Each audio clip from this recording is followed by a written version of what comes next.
नमस्कार। मैं श्रीमती उमा यादव शासकीय उच्चतर माध्यमिक विद्यालय कन्यावाड़ा बालोद से आज मैं अकाउंट्स में पढ़ाऊंगी।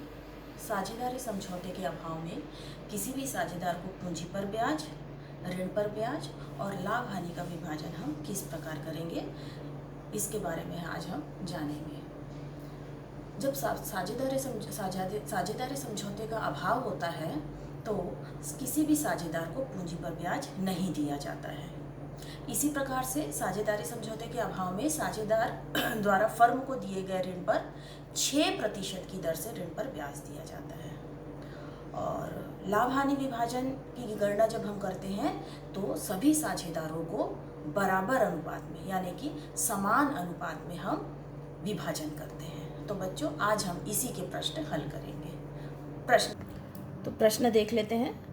संतोष और विपिन 1 जनवरी 2000 से बिना किसी साझेदारी समझौते के साझेदार हैं और पूंजी के लिए रुपए 5000 और 3000 रुपये लाते हैं। 31 जुलाई 2000 को संतोष ने फर्म को ऋण के माध्यम से 750 रुपये दिए। वर्ष का लाभ हानि खाता 1350 रुपये 75 पैसे लाभ दर्शाता है। 1350.75 लाभ दर्शाता है, लेकिन साझेदारों के बीच ब्याज एवं लाभ के मध्य समझौता न हो सका। आप साझेदारों के मध्य लाभ बांटें और अपनी विधि के संबंध में तर्क दें। तो इस सवाल में हमें तर्क भी देना है कि किसी चीज़ को लिए हैं तो किस लिए लिए हैं और उसका क्या नियम व शर्त है। तो चलिए बच्चों, आज इस प्रश्न को हम हल करते हैं। सबसे ऊपर में लाभ हानि नियोजन खाता बनाना है, तो ऊपर लिख देंगे लाभ हानि नियोजन खाता। उसके नीचे तिथि डाल देंगे।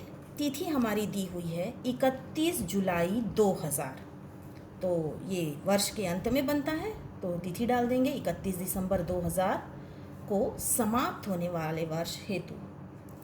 एक तरफ डेबिट, दूसरी तरफ क्रेडिट, दो पार्ट में बांट लेंगे। विवरण रकम। सबसे पहले प्रश्न में हम ये देखते हैं कि लाभ दिया है या हानि। वर्ष का लाभ हानि दिया है 1350.75 लाभ दर्शाता है, तो इसको हम सबसे पहले क्रेडिट में लिख लेते हैं। शेष लाया गया 1350.75। अब प्रश्न में देखते हैं, साझेदारी समझौते के साझेदार हैं और पूंजी के लिए 5000 और 3000 रुपये लाते हैं। यहाँ साझेदार का समझौते का अभाव है, तो ऐसी दशा में हम पूंजी पर ब्याज नहीं लगाते हैं।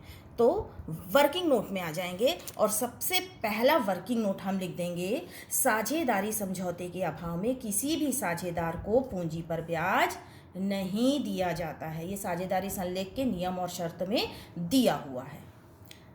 अब आगे हम देखते हैं प्रश्न में। 31 जुलाई 2000 को संतोष ने फर्म को ऋण के माध्यम से 750 रुपये दिए। 750 का ऋण दिया है, तो इस ऋण का हम ब्याज निकालना पड़ेगा। तो वर्किंग नोट में आ जाएंगे। वर्किंग नोट में आ जाते हैं। साझेदारी समझौते के अभाव में साझेदार द्वारा फर्म को दिए गए ऋण पर 5% की वार्षिक की दर से ब्याज दिया जाता है। इस ब्याज की हम गणना कर लेते हैं। ऋण पर ब्याज कब दिया है, डेट देख लेते हैं। प्रश्न में दिया है 31 जुलाई 2000, तो यहाँ पर हम डेट लेते हैं, लिख लेते हैं 31 जुलाई, और ऋण पर ब्याज की राशि है 750 रुपये। प्रतिशत दिया हुआ है, नियम है साझेदारी संलेख में, नियम व शर्त में दिया हुआ है कि साझेदारी समझौते के अभाव में ऋण पर 6% का ब्याज दिया जाएगा। तो गुणा 750 गुणा 6/100। अब हमको मंथ देखना है। तिथि दी है 31 जुलाई, जुलाई का 31 यानी जुलाई खत्म हो गया, तो बचा क्या, अगस्त, सितंबर, अक्टूबर, नवंबर, दिसंबर। सवाल बन रहा है दिसंबर, तो हमको अगस्त से दिसंबर तक का माह कितना हुआ, 5 माह होता है, तो 5/12। कितना माह हुआ, 5 माह हुआ, तो 5/12। और इसको हम काट लेंगे। काटने से कितना आता है, ऊपर बचेगा 15 गुणा 5 यानी 75, और नीचे बचेगा 2 दूनी 4, तो 75/4। अब इसको हम भाग दे देंगे तो हमारा आएगा 18.75। यहाँ मैंने गणना किया हुआ है, आप बहुत ध्यान से देखेंगे तो आपको समझ में आ जाएगा। हमारा काटने से और भाग देने के बाद ये राशि आती है 18.75। तो इस राशि को हम लिख देंगे लाभ हानि नियोजन खाते के डेबिट पक्ष में आता है ऋण पर ब्याज। तो डेबिट में हम लिखेंगे ऋण पर ब्याज खाते से, और राशि आई 18.75, डेबिट में लिख देंगे। अब सवाल में केवल हमको यही चीज़ पूछा था, पूंजी पर ब्याज, जो कि साझेदारों के समझौते के अभाव में नहीं लगता। दूसरा था ऋण पर ब्याज, हमने निकाल लिया। तो अब यहाँ पर हम निकाल लेते हैं बैलेंस। क्रेडिट का टोटल हमारा आता है 1350.75।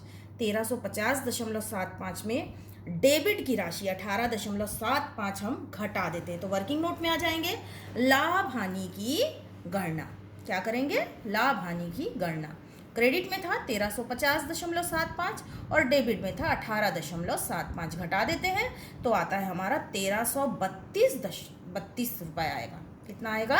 1332 रुपये। ये हमारा क्या है? राशि शुद्ध लाभ। इसकी पोस्टिंग हम कर लेंगे। अब कहाँ पर बैलेंस आ रहा है? डेबिट पक्ष में आ रहा है। तो हम आंसर को किस नाम से शो करते हैं? पूंजी खाते से। तो पूंजी खाते से हमने लिख दिया 1332 रुपये। अब इस 1332 रुपये को साझेदार आपस में बांटेंगे। हमारे पास दो साझेदार हैं, संतोष और विपिन। तो संतोष और विपिन को हम बांट देंगे। वर्किंग नोट में आ जाते हैं। साझेदारी समझौते के अभाव में बताया गया है नियम और साझेदारी संलेख के नियम और शर्त में कि जब साझेदारी समझौते का अभाव होता है तो लाभ हानि का विभाजन जो है साझेदारों के मध्य समान अनुपात में, यानी कि बराबर अनुपात में बांटा जाता है। बराबर मतलब 1:1। तो हमारी शुद्ध लाभ की राशि थी शुद्ध लाभ की राशि है 1332। इस 1332 को किस अनुपात में बांटेंगे? 1:1। तो संतोष का हो जाएगा 1332 गुणा 1/2 और विपिन का हो जाएगा 1332 गुणा 1/2। अब हम इसको काटेंगे तो हमारा आंसर आ जाएगा 666 रुपये।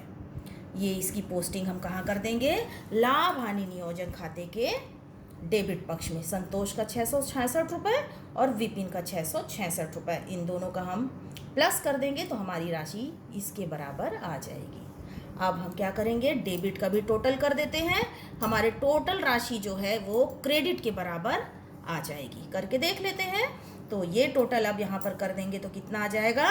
1350.75।